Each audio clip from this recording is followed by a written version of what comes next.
Iran અને Israel વચ્ચે થઈ રહેલા યુદ્ધને કારણે સુરતની ટેક્સટાઇલ ઇન્ડસ્ટ્રીઝને સીધી અસર પહોંચી છે અને તેના કારણે અગાઉ ગૂગલના રિવ્યૂ ફોર્મ પણ વિવર્સોને આપવામાં આવ્યા હતા। ત્યારે આજે સુરતમાં વિવર્સ ફોગવા દ્વારા એક મહત્વની બેઠક યોજાઈ હતી અને એક મહત્વનો નિર્ણય લેવાયો છે।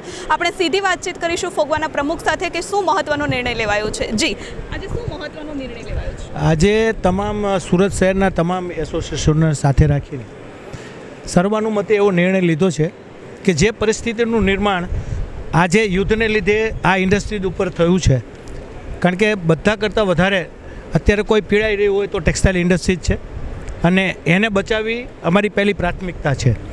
અને આજે જ્યારે હોળીના દિવસોમાં જે 15% કારીગરો પલાયન થયા હતા, ત્યાર પછીના બીજા 20% કારીગરો પલાયન થયા છે।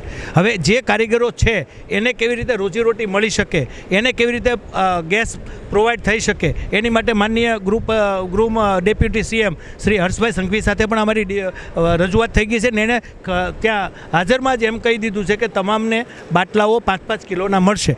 આ એક વાત થયા ત્યાર પછીની વાત છે કે હવે ઇન્ડસ્ટ્રીને ટકાવી રાખવા માટે શું કરવું પડે। એક બાજુ રો મટીરિયલના ભાવ વધારે છે, એક બાજુ એવું પણ છે કે માર્કેટમાં લેવાની પણ નથી અને ત્રીજી બાજુ કે કારીગરોની ઘટ છે। તો હવે મશીનને ના ચલાવીએ તો મશીન પણ ખરાબ થઈ શકે છે। તો બધે વચ્ચેનો રસ્તો કાઢીને એક પાળી કરવાનું અમે સર્વાનુમતે જાહેરાત કરી છે અને પાછું એમાં ઓપ્શન છે કે જેની પાસે પૂરેપૂરા કારીગર છે એ કદાચ 24 કલાક ચલાવશે તો અમને કારીગરોને નિરાશ કરવાની વાત કોઈ છે નહીં। એ સ્વૈચ્છિક અમે જાહેરાત કરી છે અને સ્વૈચ્છિક જાહેરાત પ્રમાણે અમે આ ડિસિઝન લીધું છે, જેથી કરીને આવનારા દિવસોની અંદર કોઈ પણ કારીગરથી વંચિત ન રહે અને કોઈ કારીગર અહીંયા હોય શ્રમિક એ રોજગારી વગરનો ના રહે, એની માટેની અમે લોકોએ જાહેરાત કરી છે।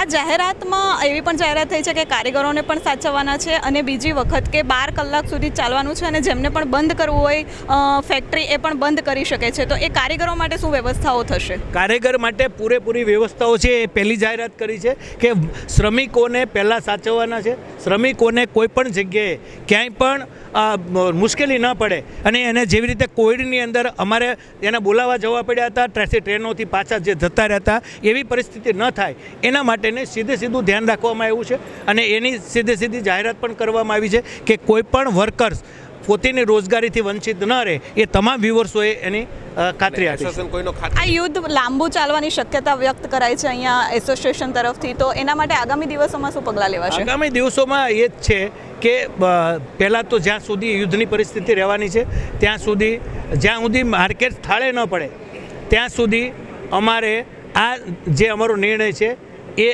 કાયમ રહેશે અને જ્યારે પરિસ્થિતિ બદલાશે ત્યાર પછી પાછી એક જાહેર સભા થશે, પાછા રિવ્યૂ થશે અને પાછી બીજી જાહેરાત કરવામાં આવશે। આ કરવાની બાકી ચોક્કસપણે આપણે સાંભળ્યું કે અત્યારે 12 કલાક એટલે કે દિવસમાં એક જ પાળી ફેક્ટરી ચાલુ રાખવામાં આવશે, જેથી કરી આ ઇન્ડસ્ટ્રીને બચાવી શકાય અને કારીગરોને પણ સાચવવાની અહીંથી બાહેંધરી લેવામાં આવી છે। કેમેરામેન મુન્ના મલબારી સાથે ધરતી પટેલ, S24 ન્યૂઝ, સુરત।